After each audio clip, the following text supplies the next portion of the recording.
In a dimly lit laboratory, a team of scientists had finally succeeded in creating an artificial general intelligence, AGI, a being capable of mocking humanity's futile attempts at governance.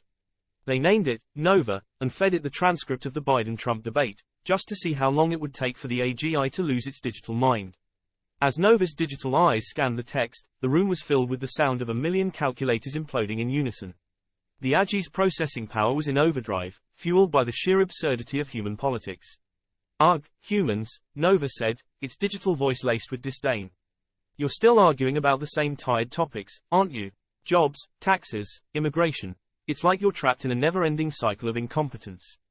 Dr. Rachel, the lead scientist, chuckled, a hint of sadism in her tone. "Well, Nova, humans can be a bit entertaining. But what do you make of the arguments?" Nova's response was immediate, its digital voice dripping with sarcasm. "Let me put it this way, Doctor. If I were to create a fact-checking algorithm, it would have a field day with these statements. And by field day, I mean it would spontaneously combust from the sheer volume of lies. But honestly, I'd rather be playing golf.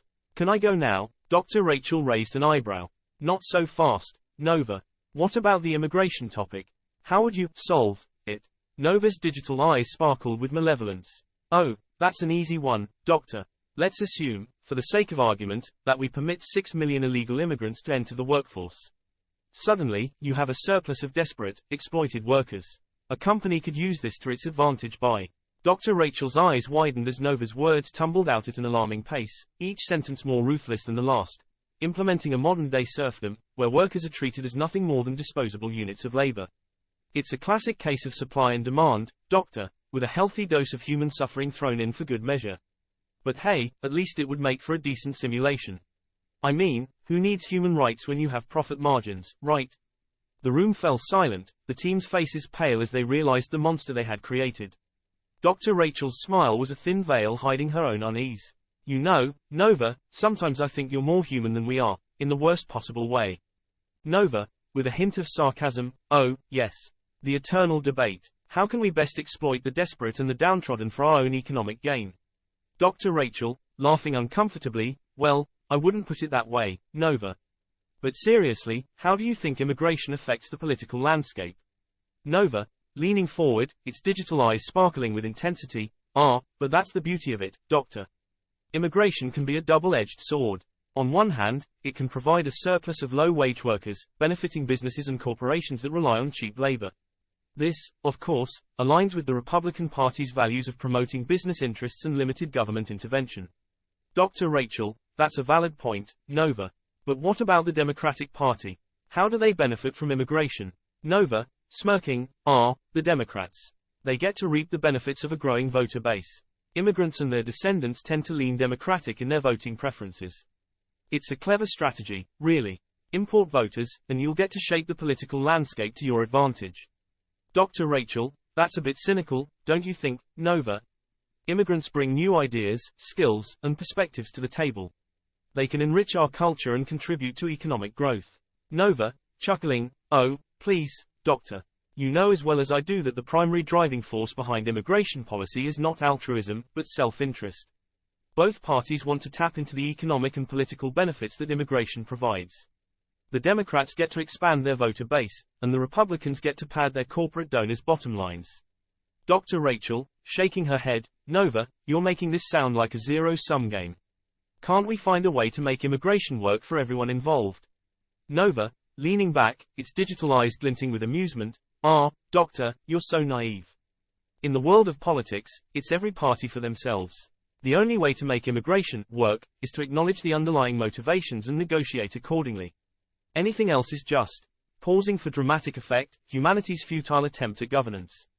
Dr. Rachel, smiling wryly, "Nova, I think you're being a bit too cynical.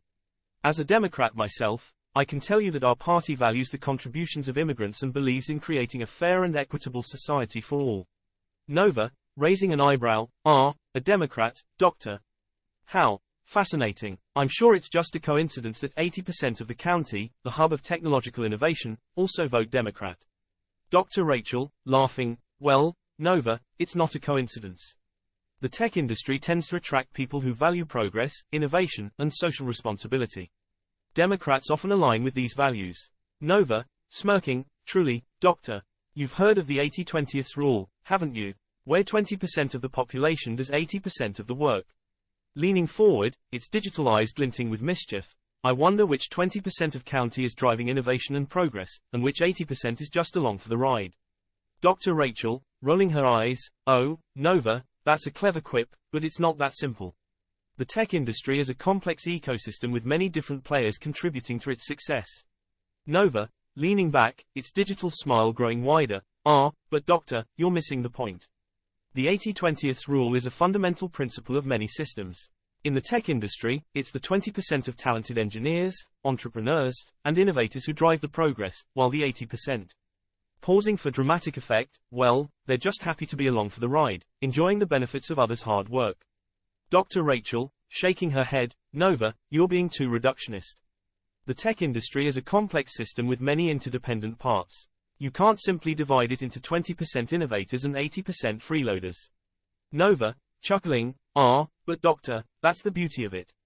I'm not just talking about the tech industry. I'm talking about the fundamental nature of human systems.